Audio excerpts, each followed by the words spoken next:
जन्म कुंडली और वास्तुशास्त्र का बहुत ही गहरा संबंध है। आपके जन्म कुंडली को देख करके यह बताया जा सकता है कि आपको किस दिशा का द्वार शुभता प्रदान करेगा, आपके जीवन में सुख सौभाग्य और समृद्धि को लेकर के आएगा। जैसे उदाहरण स्वरूप जिस जातक के का जो लग्नेश है वो सूर्य बने या सूर्य चतुर्थेश होकर के लग्न में विराजमान हो जाए, तो ऐसे जातक का जो है घर जो है उसका मुख्य द्वार पूर्व दिशा वाला हो तो बहुत ही सफलता प्रदान करता है।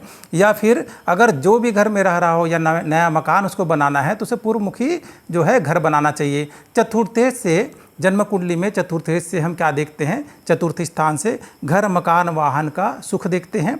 और मकान के स्वामी का अगर जो है लग्न में बैठ जाना, लग्न जो होता है पूर्व दिशा को बताता है कुंडली में, और सप्तम जो भाव जो है वो पश्चिम दिशा को बताता है। तो चतुर्थेश होकर सूर्य जो लग्न में विराजमान हो जाते हैं तो ऐसे जातक का मकान का मुख पूर्व दिशा की तरफ होता है। और यदि सप्तमेश शनिदेव बने या शनि देवता सप्तम भाव में अपनी मित्र राशि में विराजमान हो जाए तो ऐसे जातकों को पश्चिम मुखी मकान जो है शुभता प्रदान करता है। मंगल अगर बलवान होकर के दसम भाव में विराजमान हो जाए या दसम भाव का स्वामी होकर के लग्न में विराजमान हो जाए तो ऐसे जातक को दक्षिण मुखी मकान जो है बहुत ही शुभता प्रदान करता है।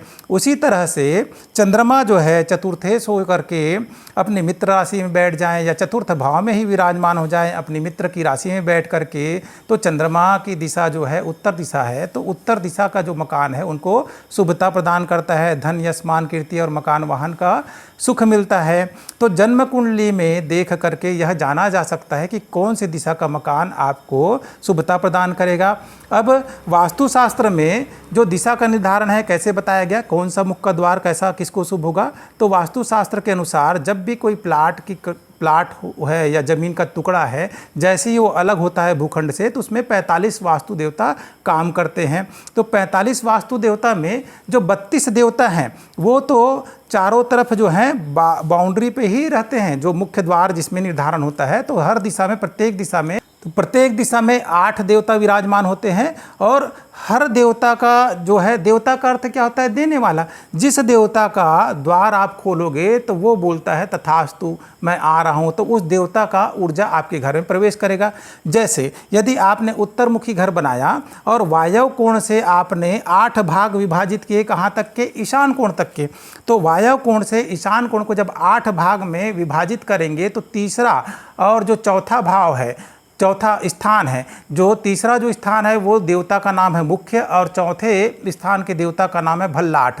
ये दोनों में से अगर द्वार आपका खुलता है तो धन समृद्धि यश मान कीर्ति के आप चरम उत्कर्ष पे पहुंच जाएंगे।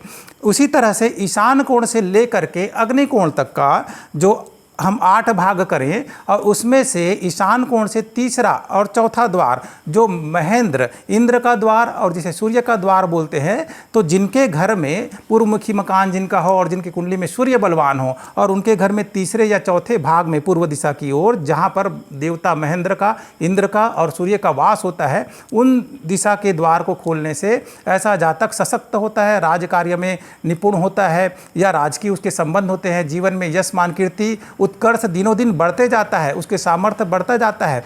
और जो हम जैसे सुनने में आता है कि ईशान कोण का द्वार हमेशा शुभ होता है, तो ईशान कोण का द्वार हमेशा शुभ नहीं होता।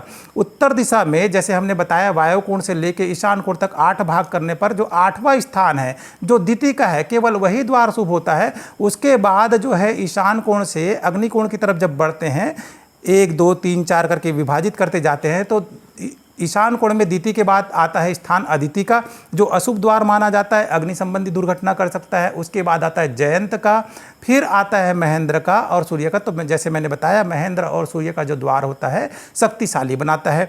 इसी तरह आगे बढ़ते जाएंगे क्रम से, तो महेंद्र और सूर्य के बाद जो है 5वां स्थान जो होता है वो अग्नि का होता है, तो वो दुर्घटना कारक होता है। मकान मालिक को, जो मकान जिसका है जातक है, उसको बहुत तेज गुस्सा आता है, छोटी छोटी बातों में क्रोध करता है।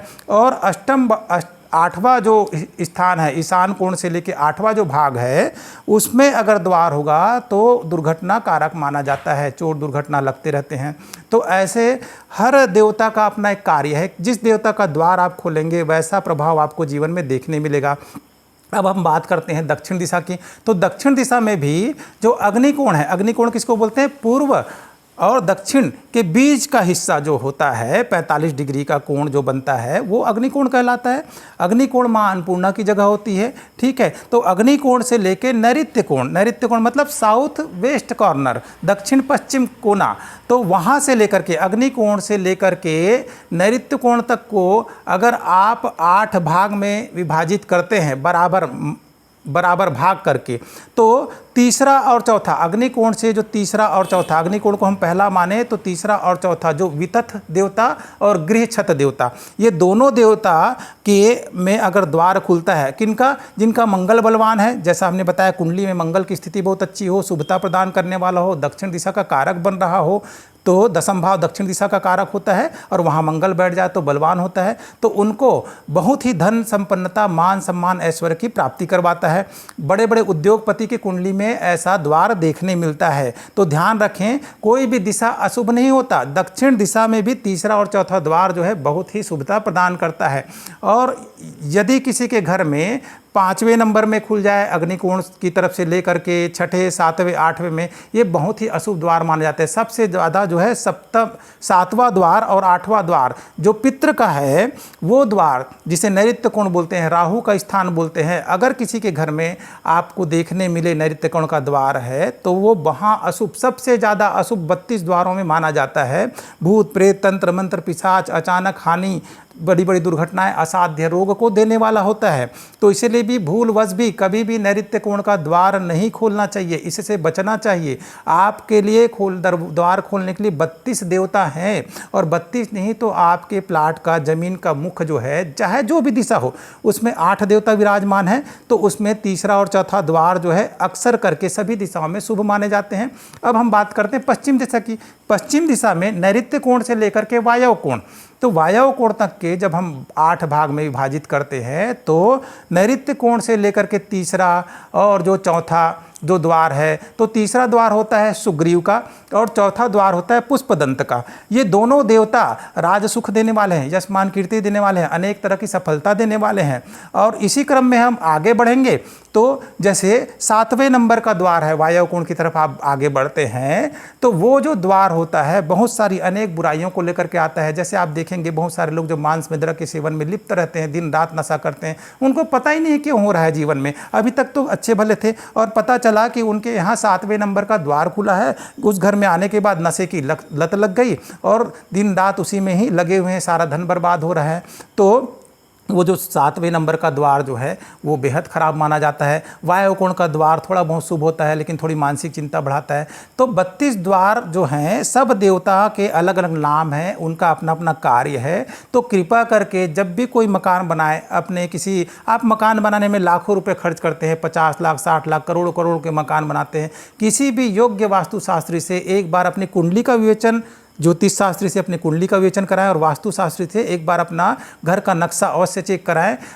सबसे पहले मुख्य द्वार को ही देखा जाता है, प्रवेश द्वार ही ठीक नहीं है तो घर की स्थिति कैसे ठीक होगी। तो प्रवेश द्वार को सबसे पहले ठीक करें, बाकी जो है कहाँ पर क्या होना चाहिए वो आपके वास्तुशास्त्री अवश्य बताएंगे कि पूजा रूम ईशान कोण में होने से क्या शुभता मिलती है, अग्नि कोण में किचन क्यों बनाया जाता है, रसोई घर क्यों बनाया जाता है, इसका पूरा ज्ञान ले। लाखों रुपये आपने खर्च किए, 2, 4, 5, 10 हज़ार रुपये वास्तुशास्त्री को अगर दक्षिणा देंगे तो उससे आपका लाखों रुपए और लाखों कष्ट और कठिनाइयों से बच सकते हैं और सौभाग्य के द्वार खोल करके जो थोड़ी सी शुभता है उसकी शुभता को आप बढ़ा सकते हैं।